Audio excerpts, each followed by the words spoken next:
அதிகாரம் 2.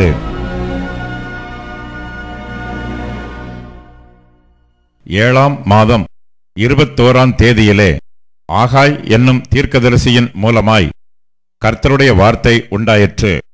அவர், நீ செயல்தியேலின் குமாரனாகிய செருபாபேல் என்னும் யூதாவின் தலைவனோடும் யோத்சதாக்கின் குமாரனாகிய யோசுவா என்னும் பிரதான ஆசாரியனோடும் ஜனத்தில் மீதியானவர்களோடும் சொல்ல வேண்டியது என்னவென்றால், இந்த ஆலயத்தின் முந்தின மகிமையை கண்டவர்களில் உங்களுக்குள்ளே மீந்திருக்கிறவர்கள் யார்? இப்பொழுது இது உங்களுக்கு எப்படி காண்கிறது? அதற்கு இது உங்கள் பார்வையில் ஒன்றுமில்லாதது போல் காண்கிறதல்லவா? ஆனாலும் செருபாபேலே, நீ திடன்கொள் என்று கர்த்தர் சொல்லுகிறார். யோத்சதாக்கின் குமாரனாகிய யோசுவா என்னும் பிரதான ஆசாரியனே, நீ திடன்கொள். தேசத்தின் எல்லா ஜனங்களே, நீங்கள் திடன் கொள்ளுங்கள், வேலையை நடத்துங்கள் என்று கர்த்தர் சொல்லுகிறார். நான் உங்களுடனே இருக்கிறேன் என்று சேனைகளின் கர்த்தர் சொல்லுகிறார். நீங்கள் எகிப்திலிருந்து புறப்படுகிற போது நான் உங்களோட உடன்படிக்கை பண்ணின வார்த்தையின்படியே என் ஆவியானவரும் உங்கள் நடுவிலே நிலை கொண்டிருப்பார். பயப்படாதேயுங்கள். சேனைகளின் கர்த்தர் சொல்லுகிறார், கொஞ்ச காலத்துக்குள்ளே இன்னும் ஒரு தரம் நான் வானத்தையும் பூமியையும் சமுத்திரத்தையும் வெட்டாந்தரையையும் அசைய பண்ணுவேன். சகல ஜாதிகளையும் அசைய பண்ணுவேன். சகல ஜாதிகளாலும் விரும்பப்பட்டவர் வருவார். இந்த ஆலயத்தை மகிமையினால் நிறைய பண்ணுவேன் என்று சேனைகளின் கர்த்தர் சொல்லுகிறார். வெள்ளியும் என்னுடையது, பொன்னும் என்னுடையது என்று சேனைகளின் கர்த்தர் சொல்லுகிறார்.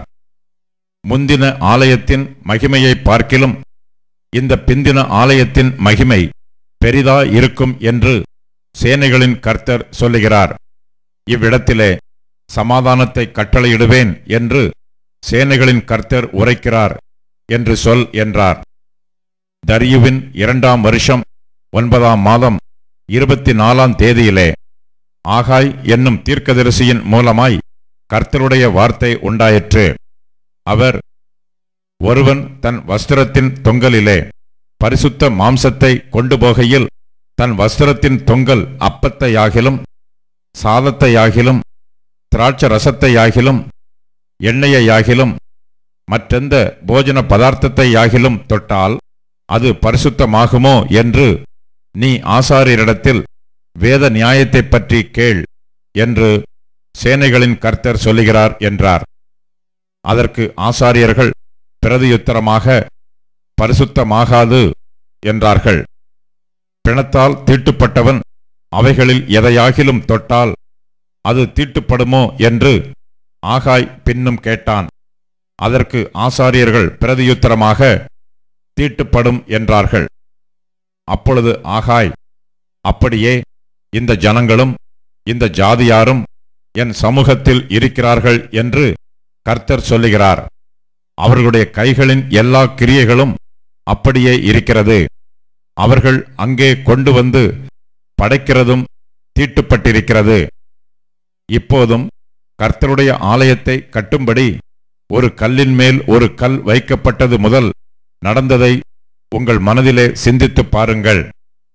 அந்த நாட்கள் முதல் ஒருவன் 20 மரக்காலாக கண்ட அம்பாரத்தினிடத்தில் வந்தபோது 10 மரக்கால் மாத்திரம் இருந்தது. ஒருவன் ஆலையின் தொட்டியில் 50 குடம் முள்ள ஆலையினிடத்திலே வந்தபோது 20 குடம் மாத்திரம் இருந்தது. கற்காயினாலும் விஷப்பனியினாலும் கல் மழையினாலும் உங்களை உங்கள் கைகளின் வேலையிலெல்லாம் அடித்தேன்.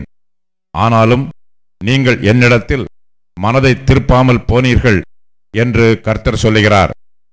இப்போதும் இதற்கு முந்தின காலத்தில் நடந்ததை உங்கள் மனதிலே சிந்தித்து பாருங்கள். 9ஆம் மாதம் 24ஆம் தேதியாகிய இந்நாள் முதல் கர்த்தருடைய ஆலயத்தின் அஸ்திவாரம் போடப்பட்ட அந்நாள் வரைக்கும் சென்ற காலத்தில் நடந்ததை உங்கள் மனதிலே சிந்தித்து பாருங்கள். களஞ்சியத்தில் இன்னும் விதைத்தானியம் உண்டோ? திராட்சைச் செடியும் அத்திமரமும் மாதளஞ்செடியும் ஒலிவ மரமும் கனி கொடுக்கவில்லையே? நான் இன்று முதல் உங்களை ஆசீர்வதிப்பேன் என்று சொல்லுகிறார் என்றான். 24ஆம் தேதியாகிய அந்நாளிலே கர்த்தருடைய வார்த்தை 2ஆம் விசை ஆகாய் என்பவனுக்கு உண்டாகி, அவர், நீ யூதாவின் தலைவனாகிய செருபாபேலோடே சொல்ல வேண்டியது என்னவென்றால், நான் வானத்தையும் பூமியையும் அசைய பண்ணி ராஜ்யங்களின் சிங்காசனத்தை கவிழ்த்து ஜாதிகளுடைய ராஜ்யங்களின் பலத்தை அழித்து ரதத்தையும் அதில் ஏறி இருக்கிறவர்களையும் கவிழ்த்து போடுவேன். குதிரைகளோடு அவைகளின் மேல் ஏறி இருப்பவர்களும் அவரவர் தங்கள் தங்கள் சகோதரனின் பட்டயத்தினாலே விழுவார்கள். சேனைகளின் கர்த்தர் சொல்லுகிறார், செயல்தியேலின் குமாரனாகிய செருபாபேல் என்னும் என் ஊழியக்காரனே, உன்னை நான் அந்நாளிலே சேர்த்து கொண்டு உன்னை முத்திரை மோதிரமாக வைப்பேன் என்று கர்த்தர் சொல்லுகிறார். நான் உன்னை தெரிந்து கொண்டேன் என்று சேனைகளின் கர்த்தர் உரைக்கிறார் என்று சொல் என்றார்.